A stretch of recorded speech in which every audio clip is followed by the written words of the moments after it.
Bueno, desde el fin de semana el gobierno mexicano pidió a Estados Unidos un informe sobre la detención o entrega, en eso andamos, ¿verdad? Todo depende de la narrativa, de Ismael El Mayo Zambada y de Joaquín Guzmán López, los dos, cada quien, jugando un papel preponderante en el cártel de Sinaloa. En el informe, Estados Unidos asegura que ambos narcotraficantes iban en un vuelo no planeado por alguna agencia gubernamental estadounidense y que solo sabían de la rendición del hijo del Chapo Guzmán. Por este hecho, la Fiscalía General de la República, 5 días después, abrió 4 días después una carpeta de investigación para esclarecer las circunstancias en que Ismael El Mayo Zambada y Joaquín Guzmán López se trasladaron a Estados Unidos desde México, desde un estado, que es el estado de Sonora, donde, por cierto, el gobernador era el secretario de Seguridad Ciudadana, como la ven. Según una nueva declaración del abogado de El Mayo Zambada, Frank Pérez, el cofundador del cártel de Sinaloa fue secuestrado por Joaquín Guzmán López. Según el abogado, El Mayo nunca se rindió o negoció términos con el gobierno estadounidense. Aseguró que las piernas de Zambada fueron atadas y una bolsa negra fue colocada sobre su cabeza para ser subido al avión. Uno se pregunta si nadie vio esto del avión, salir el avión, etcétera, que se dirigiría al aeropuerto Santa Teresa en Nuevo México. Según Pérez, Zambada fue engañado. Cuando le llamaron a una reunión con Guzmán López, Zambada viajaba con un ligero equipo de seguridad. Finalmente, el abogado aseguró que con esto Guzmán López pudo haber aumentado sus posibilidades de tener un trato favorable tras también haber sido detenido. Esto es lo que tenemos en lo general, junto con otras cosas de las cuales vamos a hablar ahorita. Le hemos pedido a Víctor Sánchez, investigador de la Universidad Autónoma de Coahuila, hablar del tema. Víctor, te saludo con mucho gusto. ¿Cómo has estado? Hola, ¿cómo estás, Javier? Gracias. Muy buenas noches. Gracias. Ahora sí que, ¿qué te parece todo esto con todas las cosas que se combinan? El gobierno mexicano pasado por alto, si es cierto, no es cierto, que si le dieron la mano a los agentes cuando se bajó Joaquín Guzmán, que si le vieron la cara, rarísimo, uno se lo pregunta cómo es que le vieron la cara al Mayo, en fin. A ver, más allá de la narrativa, ¿qué supones, ante qué estamos, qué pudo haber pasado y por dónde irían las cosas? A ver, tío, yo siento que, o sea, esto ya está tomando, o sea, tintes bastante inverosímiles. O sea, es decir, si de entrada la historia, pues, presentaba como serias dudas de coherencia, pues cada vez estamos entrando a una narrativa más compleja. O sea, por ejemplo, esto que diga el gobierno de México que el de Estados Unidos no conocía que iba a llegar un vuelo y entonces por qué había agentes a la hora de aterrizar. O sea, es decir, no tiene sentido. Lo lógico es que si alguien se va a entregar, sea un escenario en donde ambos hayan pactado, o sea, tanto el Mayo como Joaquín Guzmán López, o bien que Joaquín Guzmán López haya engañado al Mayo o lo haya llevado por la fuerza. En cualquiera de los escenarios, sobre todo en el segundo, pues tendría que haber un fuerte dispositivo de coordinación precisamente para garantizar pues que el objetivo sí llegue al punto final. Digo, yo no descartaría, o sea, que parte de esta narrativa también sea una estrategia legal por parte de los abogados de El Mayo Zambada en los Estados Unidos, eh, tendiente pues a complicar el debido proceso en un juzgado norteamericano. O sea, es decir, al señalar que el Mayo Zambada fue llevado en contra de su voluntad.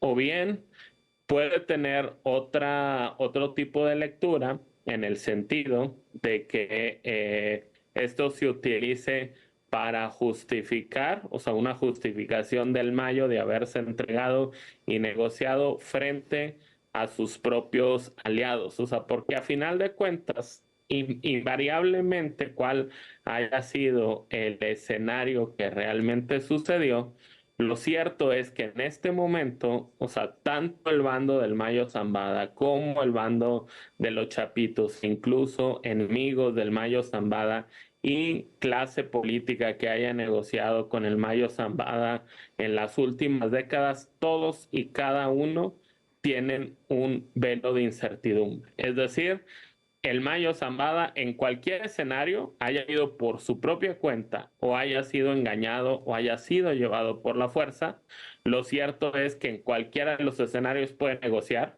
puede ofrecer información y eso pues le puede complicar a su propia estructura, a las estructuras rivales y al aparato político las cosas. Yo siento o veo que el escenario más plausible es o que haya negociado y entonces esta sea más bien una justificación o como segundo escenario probable el que lo hayan engañado, pero ahí todavía me sigue generando muchísimas dudas. O sea, por ejemplo, el que una persona con tanta experiencia haya caído en una trampa tan simple, el que no haya tenido un fuerte aparato de seguridad. Ahorita ya empezaron a salir notas de que mataron a 4 guardaespaldas que llevaba, pero aún así pues, se me hace un anillo de seguridad muy pequeño. Entonces, hay diferentes elementos que nos hacen comenzar a dudar por la acumulación de historias que se va dando. Por ejemplo, hace unas horas salió una hipótesis de que iba a reunirse con Héctor Melesio Cuen, el ex rector de la Autónoma de Sinaloa, que fue candidato a gobernador, que fue alcalde y diputado y que fue asesinado precisamente el mismo día que se llevó a cabo la captura o entrega de detención, de tal manera que pues cada vez se está complicando la historia y hay demasiadas variables que no nos permiten saber qué es cierto y qué no. Claro. Oye, a ver, la parte, a ver, digamos, porque esto del exrector es un factor, ¿no? Porque dice el gobierno, el fiscal de Sinaloa asegura que todo se debió a que le querían robar la camioneta, que eso ya sabes, Así es. ese siempre es un buen elemento para que te den aire, ¿no? Para que tú sepas, porque si al final sí la querían robar y lo mataron, punto, pero también te da tiempo para ver cómo acomoda ciertas variables. Veo muy difícil que le quieran robar la camioneta al exrector, que ese sea el móvil, ¿no? Pero ese es un asunto que tendremos que ver. A ver, déjame plantearte, Víctor.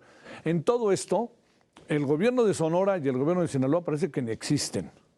El gobierno mexicano le pasaron por encima y incluso tardó en reaccionar. Tardó casi 12 horas en decir algo, ¿no? A ver, ¿qué pensar de eso? ¿Qué supones que pudo haber pasado internamente? Yo creo que la cuestión fue una crisis, o sea, que les cayó de sorpresa, o sea, y que no estaban preparados y que demuestra pues la poca confianza que tiene el gobierno de los Estados Unidos hacia México. Y quizá también muestra el nivel de penetración que cree el gobierno norteamericano que tienen los gobiernos en México. Es decir, pues cómo confiar en un gobierno como el de Sinaloa o como el de Sonora y pues quizá hasta en el gobierno federal, lo cual pues uno habla muy mal de los aparatos de inteligencia de México porque independientemente de que Estados Unidos no te dé información de manera inmediata, pues se supone que tú tienes algunos vasos comunicantes al interior del cártel y de las dos facciones del cártel para que comiences a tener retroalimentación de lo que está pasando, ¿no? Uh-huh. Y creo yo, o sea, que el gobierno sigue todavía pasmado, o sea, digo, a mí me preocupa la declaración de Andrés Manuel López Obrador, donde dice que él no ve elementos para creer que pueda haber una escalada de violencia en Sinaloa. Yo, por el contrario, digo, obviamente no lo quisiera, pero pues veo todo el escenario planteado para que pueda haber una escalada. O sea, primero, en cualquiera de los escenarios, si los dos se entregaron, los dos van a aportar información de sus respectivas facciones.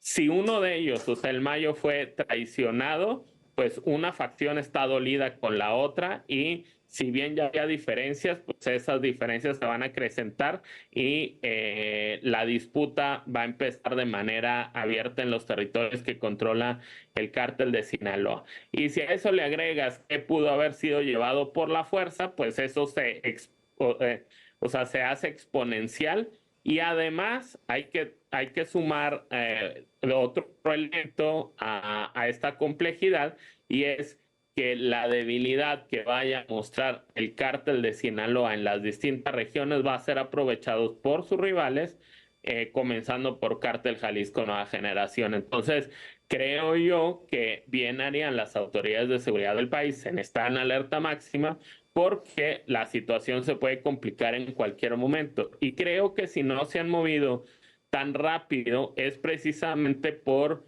el miedo que les genera pues, la información que pueden aportar, porque pues se trata de dos personas que estaban activas y en el mejor momento cuando fueron, cuando se entregaron o cuando se dio la captura y por ende pues pueden dar información muy fresca de dónde se encuentran los diferentes elementos de sus estructuras. Pero una vez pasado ese pasmo inicial que también están viviendo al interior del cártel de Sinaloa, puede empezar una escalada de violencia muy importante. Uy, uy, uy. Oye, para cerrar, chica herencia para Claudia Sheinbaum, ¿no?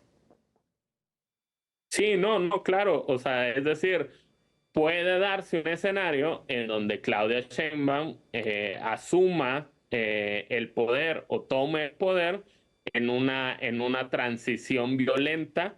Y digo, aquí hay que recordar, por ejemplo, lo que dice Sandra Ley y Guillermo Trejo en su libro de Voto y Violencia, en donde nos dice que los escenarios en donde se dan mayores incrementos de violencia siempre son después de los procesos electorales, es decir, en la transición de los gobiernos, precisamente porque es una oportunidad que tienen las organizaciones criminales para capturar al gobierno entrante. O sea, es decir, el gobierno saliente puede tener ciertos arreglos, pero pues lo que buscan es cambiar ese status quo por otro que mejor les convenga.